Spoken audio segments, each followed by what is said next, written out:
When we went to boarding school, we were always told that we were wrong. Our language wasn't right, so we learned English. Our houses weren't right because we lived in teepees, and that we had, in order to be somebody, we had to live in a house. The way we dressed, our buckskins, they weren't right. We were called wrong. Everything we did was wrong. Our religion wasn't right. They said that we were heathens. We weren't. We have one, even today, we have one Great Spirit. I can walk into any church and still pray to the Great Spirit. It would all be the same. They always say that they considered us free people when we put us on a reservation. Well, the reservation actually is our own country. That's all we have left of our own country. When I was a little girl, up until I was in 5th grade, I was an A student. And them nuns were really tough. They made sure you got your work done. I finished the 9th grade at Stefan, and then I went to Chamberlain when I was a sophomore. And then I learned living around white people. I learned that they strive really hard to get the best, be the best, get the best grades. That they strive so hard. They have people coming in to the classes telling them, you white kids are good, you're the best. I never did hear a teacher come in and say, you Indian kids are the best, you're really good, you can do anything. Never hear that. But nobody tells the Indian kids that they're good.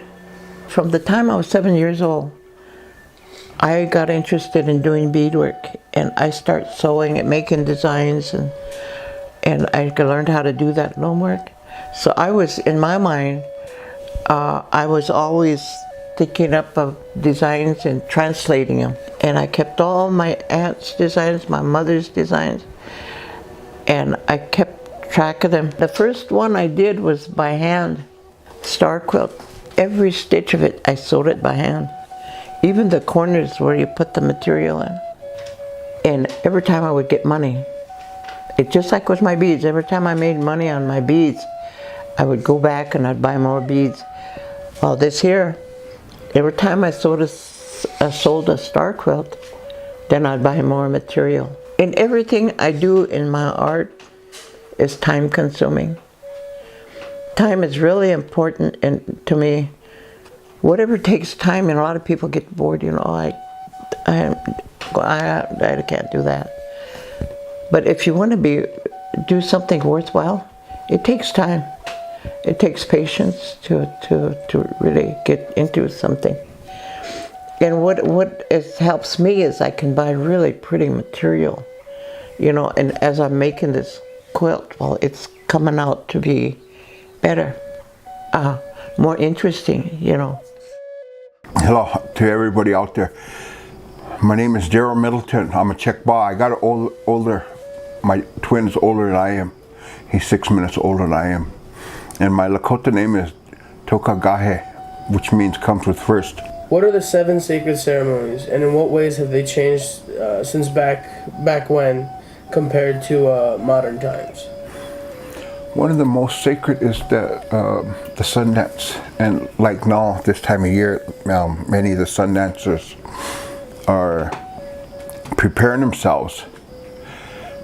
Usually they start right after last year's ceremony, the day after. They start preparing for next year. They start thinking about it, just thinking about those 4 days that they were suffering and while they were holy. From what I'm told is that the only time that you're holy is when you're at the Sundance, because you're fasting and suffering for the people you love, or your oyate, and especially the people that can't walk, can't be there. You're usually dancing for them and your families, and so that's kind of one of the toughest ones. And those 4 days might be hard as we look, as the supporters that watch them, because you see a lot of suffering in them, and you see a lot of crying. And but those sun dancers are dancing for their people who they love, and that's part of their job. That's one of the most strongest ones. And the other one is the Uwipi ceremony that, and I think maybe some of you guys have been in, but that is one of the most powerful ones that I pretty much been involved with. And so, you know, it's all about saving our people, healing our people from cancer or whatever their illnesses are. So it's really amazing how the grandfathers, they taught us this way of life, you know. I know nowadays it's the modern medicine, take a pill. That pill will help you, you know. Sometimes those pills don't help you. That medicine doesn't help you. But when you do these things, this is that you got to have a good open mind about things and be positive about things. How do you feel when not a lot of people attend or go to a ceremony that you know you put a lot of effort into? You got to know the word commitment, and that's something that maybe that I and some of the leaders, the spiritual leaders and the elders, commitments is a real big thing. And it hurts a lot. And for the years I've walked this way of life, there, you have people say, you know, I'm going to come to sweat tonight. Some people say that just to make themselves feel good for about 5 or 10 minutes. You know, I'm going to go to ceremony tonight. You know, I need to go pray for my family. My auntie's sick over there. Her grandma ain't feeling too well, and such and such having a hard time, you know. But those intentions go away afterwards. So when that time gets near, you know, they're probably their favorite show on TV's coming on, or a basketball game or football. Hey, that's more important. Who's ever meant to be there that night? They're there, and they're there for their good reasons. And so, but you always got to remember, it comes from your mouth when you say that. Be careful. They always say, be careful what you say, because sometimes that comes back. What are some everyday traditional medicines that you can use or do use? One of the most powerful ones is that our humor. If we can make people laugh and, you know, joke around with them. And some people take that the wrong way too. If you get somebody to smile every day, that probably is not used to smiling. That's medicine, you know, so.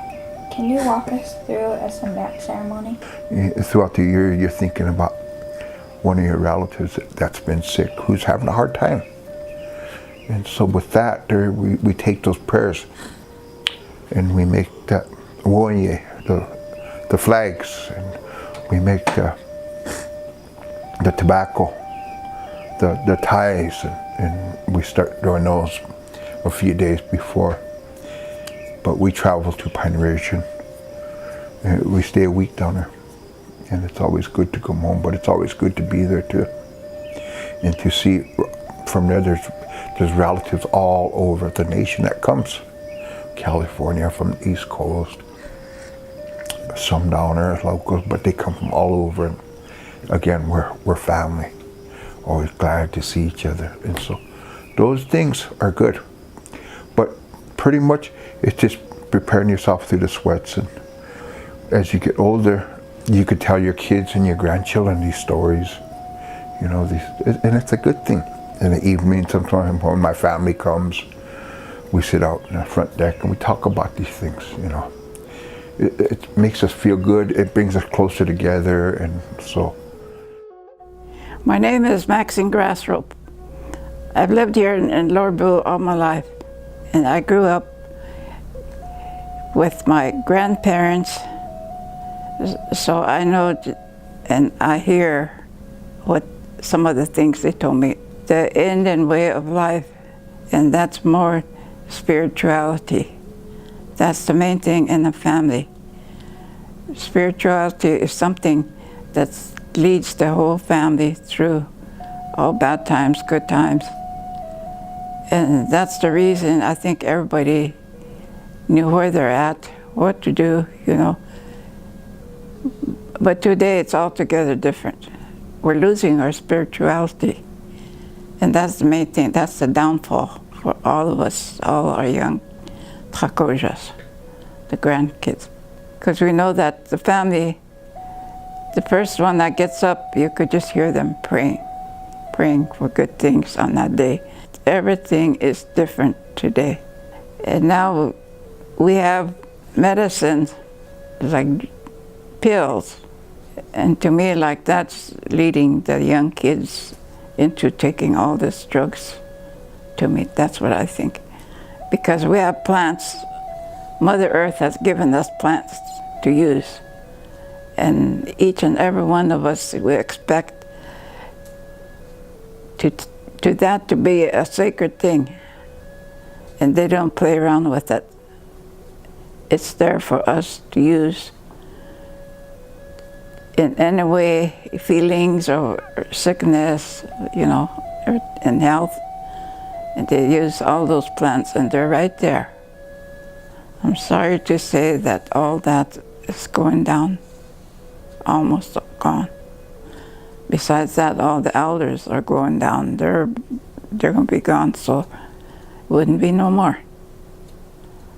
But now the young children, the kids, our Takojas are not even listening. They forgot. They forgot who they are, who created them, you know, where they come from. And now it's getting where the Takojas, the great ones, they don't even know about it because the parents now aren't, you know, taking care of their kids or not teaching. That's the main thing is, you know, teaching while they're young. Even when they're holding their baby, they talk to their baby. And from there on, they know their language, you know, everything, you know, they grew up from the time they're in their arms, feeding the baby, you know. But now nothing. Today it's altogether different. We pray a lot. We pray for the children. We want them to go on and go generation on. But look like even young kids, their lives are getting short. And us, like we used to live like some of them all say, you know, you're going to live forever. Well, we expect to, you know, taking care of ourselves, we will. But now, life is getting short. And that's sad about it. These young kids are not thinking, they're not listening, and they don't even try to, like in cultural ways they say, but they just look the other way.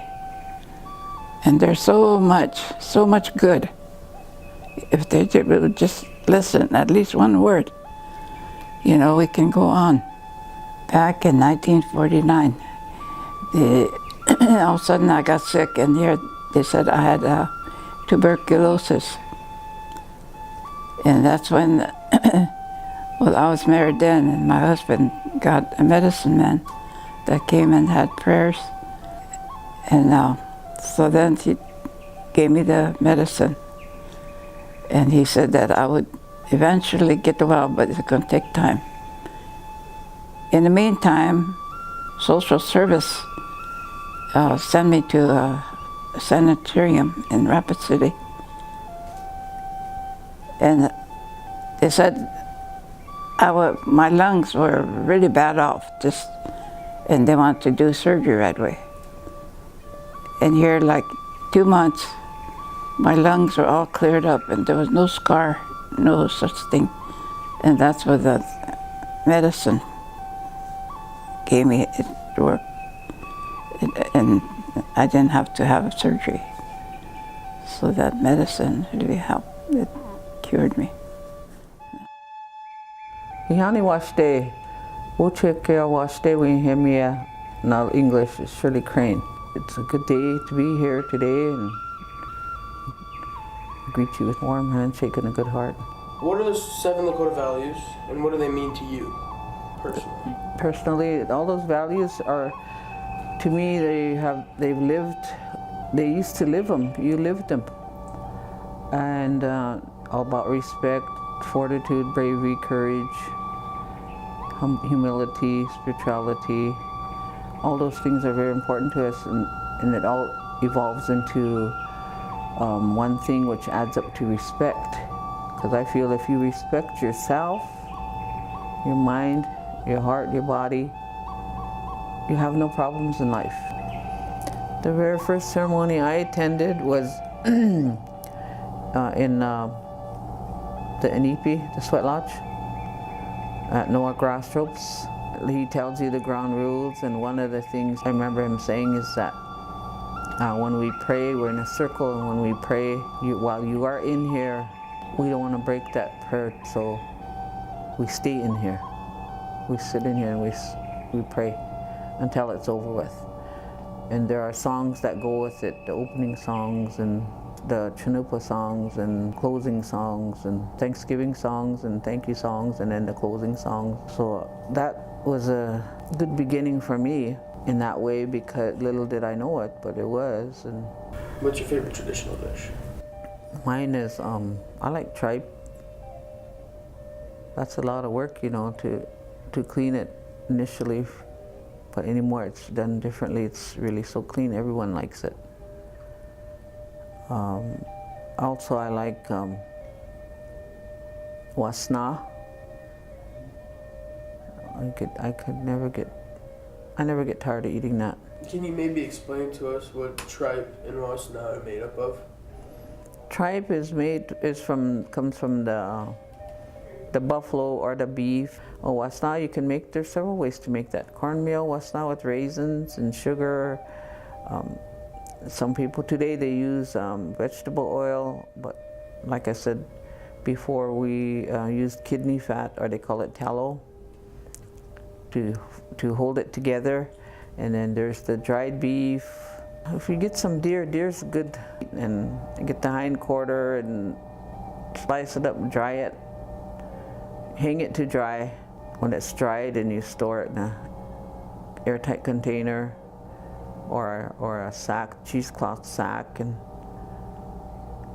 you would, when it comes times to need it, then you just like chop it up, and preferably dried patties, cherry patties. Then you just break them up, and you can put your tallow in there, little cornmeal, or without cornmeal, either way, and mix it together. Is there any message whatsoever that you want to leave to the younger generations, you know, the youth or the younger adults? For all the young adults and young people, if you know who you are, if you know about yourself, and if you love yourself and forgive yourself, you will go a long way, because by forgiving and loving yourself, you are able to respect, and it will come naturally to you, everything in life, because you know yourself, you know who you are, you know where you come from. And as Lakota people, we all have our ancestors, and that's our history, and we are proud of our history. Modernized times, technology, world, you really need to get your education to help yourself, because we no longer live in teepees, we no longer cook outside, we no longer hunt or go out getting our natural stuff like we used to all the time. That was a way of life. But in this time, we have to remember to get your education and to balance that life between the Wasichila world and the Lakota world. There's a balance there. It'll work out for you, and you'll know it. Because again, I was always told that when you pray, pray from your heart. When you do something for anyone, do it from your heart. My name's Lakota George Estes. I'm an enrolled member of this tribe for 67 years, and I'm proud of where I came from and where I'm going. What first sparked your interest for making flutes? My grandfather, both grandparents were flute makers, Reuben Estes as well as Henry Goodface. But I didn't know my grandparents made flutes when I was 7 years old. He came to me and he said, I want you to make a flute. But he gave me a hard piece of wood. It took me, 3 months to make the flute. Didn't play, but it looked like a flute. And I finished it, and then he gave me a piece of cedar. Then I made a flute out of look like a bird. But I loved living with my grandparents. Because when I was 6 years old, they took me to a lot of ceremonies. I seen a lot of things that are happening now that came true, you know. What ceremonial medicines can we find throughout our community growing wild that you know of? Sage, sweetgrass, that I know so far. But most of the stuff that we got a long time ago is all flooded out now by the Missouri River. So we have to get our traditional flowers and plants back, you know. Can you maybe tell us what traditional ceremony you first attended and how the experience was for you? I think I was only 6 years old. I went to sweat lodge, sweat ceremony. And it was hot. I tell you, I thought I was going to crawl out of my skin. But as I got older, I learned to tolerate that. But going to a ceremony in the sweat was just like being reborn. And as you go into ceremonies, for me personally, when I go on there, I felt like I'm spinning around like this, all curled up, spinning. And as I got older, the medicine became stronger and I became like a CD disc flying in the air. And as you get older, it changes to where no place and time, there's no such thing as time or space, but you're there, you're getting things done. When I was doing this, I had to go through a lot of ceremonies, and the old people would call these chanupas. Cha is wood and nupas too, or they call them the pipes. I'll be playing a flute for somebody and the elder person would come up to you, oh, that's beautiful pipes. And I was confused, why would he say pipe? But that's how a flute would be made is, see the colors here? I put two pieces together. Cha is wood and nupa's too, chanupa. And that's how they say for the sacred pipe, is that the stem is the two-piece that they put together. When we had a big gathering here about 4 years ago, the pipe carriers brought out their pipes and they were all in a circle. And I think that's the first time the pipes, the chanupas and the flutes were together. And that was very powerful. I could just feel that air in the gymnasium, the convention center. People just felt the energy and the power that was there. And it wasn't me, it was just through the flutes. I'm just a hollow reed carrying these messages on, you know. Can you maybe show us your favorite piece of artwork that you have here and explain it a little? Okay, this one is white oak. And the harder the wood is, the more tighter the sound. The softer the wood, the more softer the sound. And I went to ceremony and this was rubbed on it by medicine people. It's pipestone. He said, don't ever rub this off, just let it rub it off itself. So I've been taking this a lot of ceremonies playing for people, you know.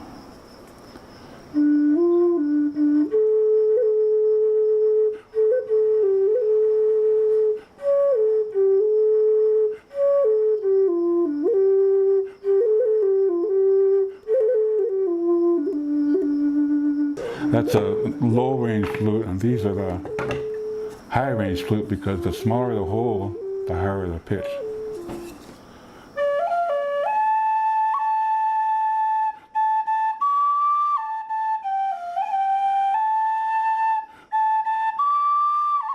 This here one was made for me by I think a Maya Indian when I was performing that Crazy Horse. He came to me and he says, I got something for you. So we went out in this car and he had a white, pure white piece of cloth. He opened it up. He said, this is what I made for you. He said, I know you make flutes, but I seen you in my dreams. He said, and I wanted to make this for you. So I came all the way here. He said, so this is the clay made from the ceremony ground that they prayed on in Aztec. But it's a picture of a fruit bat. People think it's a turtle, well, it's a fruit bat. But it has a very high, strong volume. It amazes me that how this can play this loud.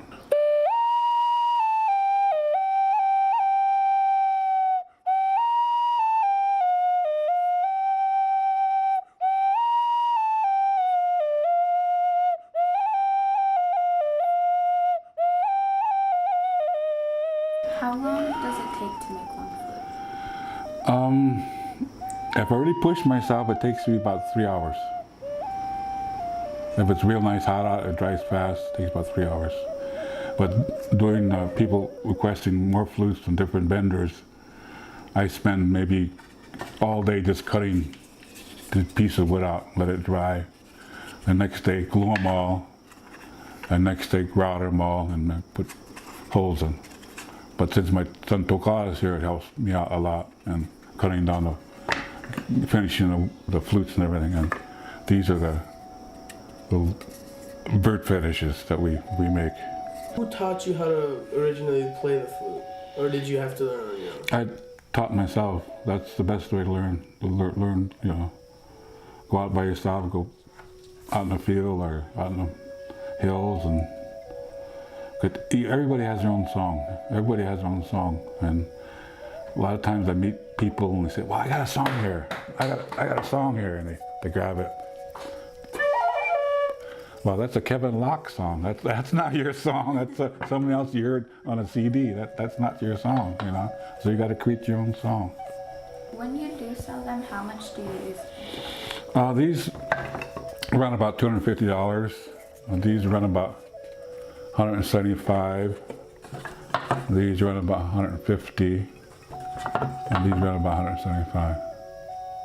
That's during tourist season, but a lot of times around here, you know, I just give them away or donation for some kind of fundraiser or something, you know. But it all works out. You know, my grandpa always says, if you give something, give it with a good heart, you know. Don't expect anything in return. Don't ever do that. If fear comes to you and you're scared, stand up to it. Don't back down. And be like a buffalo and stand against the wind, because that's what we're for. Lakota. That's what we're here as Lakota people, you know.